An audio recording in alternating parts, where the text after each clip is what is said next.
Hari ini untuk saya pribadi akan membahaskan dengan judul materinya adalah kurikulum operasional di satuan pendidikan. Mungkin saya yakin teman-teman di sini semuanya mungkin sudah tahu apa itu KOSP. Paham ya Bu, KOSP itu kan kemarin di PMM ada sudah dijelaskan materinya di topik berapa ya, saya nggak paham, nggak hafal topiknya. Intinya KOSP itu kalau di kurikulum 2013 itu sebutannya apa teman-teman, ingat nggak? Paham? KOSP itu adalah KTSP. Nah, kurikulumnya karena ini kita sudah akan beralih ke IKM, istilah KTSP berubah menjadi KOSP yang kepanjangannya adalah kurikulum operasional di satuan pendidikan. Sebenarnya tidak beda jauh dengan KTSP, hanya ada sedikit perbedaan untuk poin-poin di KOSP. Jadi nanti kita sebelum menyusun KOSP ada langkah-langkah yang perlu kita lakukan. Jadi saya cari menit-menit saja gitu. Nah, teman-teman kan kemarin oleh Bu Siti diminta untuk membuat apa ini ya? Surat ini ya, yang untuk mendaftar IKM ya. Nah, itu kan IKM nanti setelah mendaftar di IKM kita akan diminta untuk mengupload KOSP kurikulumnya. Nah, nanti ini bisa saya ada file KOSP, barangkali teman-teman bisa bermanfaat buat teman-teman semuanya. Kebetulan KOSP milik lembaga saya sendiri dari Putra Mandiri. Barangkali dibutuhkan nanti bisa diedit nama lembaganya, identitasnya. Tapi ya kalau mau dirubah sedikit silahkan. Jadi nanti sebelum sekian murid, kebanyakan orang tuanya misalnya ada yang supir, ada yang polisi, pedagang. Nah, kita bisa melibatkan dari orang tua murid itu. Jadi nggak harus kita misalnya ke damkar gitu ya, atau kemana, kan biasanya yang namanya materi pembelajaran itu justru dicari dari lingkungan yang terdekat ya. Itu nanti kita bisa melibatkan orang tua untuk mengisi, untuk menjadi narasumber, atau biasanya dikenal dengan istilah kelas inspirasi. Nah, dari analisis peserta didik itu manfaatnya salah satunya adalah untuk menentukan tema profesi yang bisa nanti disampaikan kepada anak-anak. Lalu yang kedua ada analisis lingkungan. Jadi di lingkungan lembaga itu kita lihat nih, contoh di tempat saya itu kan tempatnya berdekatan dengan puskesmas, kantor kelurahan, kantor kecamatan, gitu ya. Ternyata itu juga bisa menjadi salah satu tema. Nah, misalnya di tema kesehatan, kita kan bisa menjelaskan bagaimana cara merawat tubuh kita dengan baik atau langkah-langkah menggosok gigi. Narasumbernya bisa kita ambil dari puskesmas ya. Kita bisa mengundang bidan desa, kita membuat MOU. Nah, barangkali kalau di sini di TKI Aisyah 13 terdekatnya dengan apa? Kayak bandol, ya, apalagi sate Bandaran. Nah, itu kalau sate bisa masuk ke tema apa?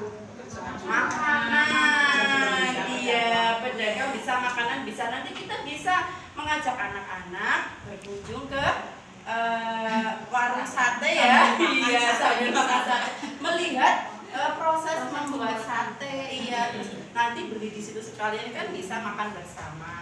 Nah, kita analisis untuk analisis lingkungan seperti itu. Lalu selain melihat potensi apa yang ada di sekitar, bisa juga dengan bahasa. Kita melihat bahasa yang digunakan sehari-hari. Nah, baik dari peserta didik, baik di lingkungan itu. Kebanyakan mungkin ada yang menggunakan bahasa daerah, ada yang campuran separuh bahasa daerah, separuhnya Indonesia. Nah, kalau biasanya yang lebih banyak bahasa Indonesianya, justru bahasa daerahnya itu harus diangkat. Nah, mungkin bisa kita membuat dalam satu minggu khusus satu hari itu berkomunikasi dengan murid menggunakan bahasa Iya, Jawa, agar anak-anak bisa mengenal budayanya sendiri. Masa orang Jawa nggak bisa bahasa Jawa? Kalaupun bisa bahasa Jawa, biasanya bahasa Jawanya yang bahasa apa ya, ngoko ya, iya, promonya kurang. Nah, itu mungkin analisis lingkungan seperti itu bisa bermanfaat untuk menentukan tema juga. Lalu selanjutnya kita juga bisa memanfaatkan lingkungan, menganalisis lingkungan. Misalnya, apakah terletak di dekat pantai atau di sekitar pertanian atau perkebunan. Nah, itu bisa menjadi diangkat untuk pembelajaran juga. Yang dekat sawah, yuk nanti praktek menanam padi, bisa kan ya? Nah, itu biasanya temanya apa kalau praktek menanam padi?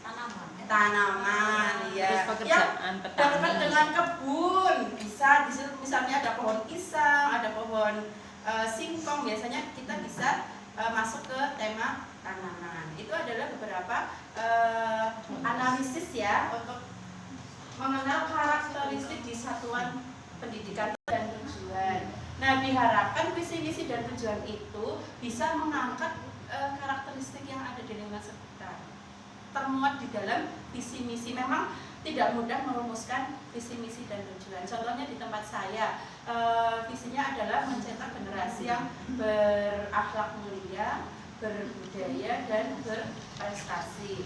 Nah, karena saya mengangkat akhlak mulia, berarti dalam kegiatan yang diberikan ke anak-anak harus ada yang bisa memuat nilai-nilai yang membuat anak bisa itu berakhlak mulia. Contohnya dengan sholat praktek sholat, bisa dengan kegiatan bakti sosial. Ketiga, menentukan pengorganisasian pembelajaran. Nah, teman-teman, mungkin dari masing-masing lembaga itu berbeda. Kalau ada yang menggunakan sentra, mungkin ada terus ada yang menggunakan, apalagi teman-teman yang sudah digunakan di lembaganya.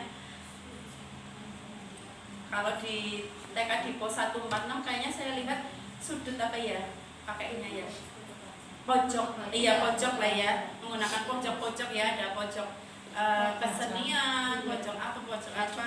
Kalau di tempat saya menggunakannya sentra, jadi memang saya membuka beberapa sentra pembangunan, sentra imtak, sentra keaksaraan, sentra bahan alam.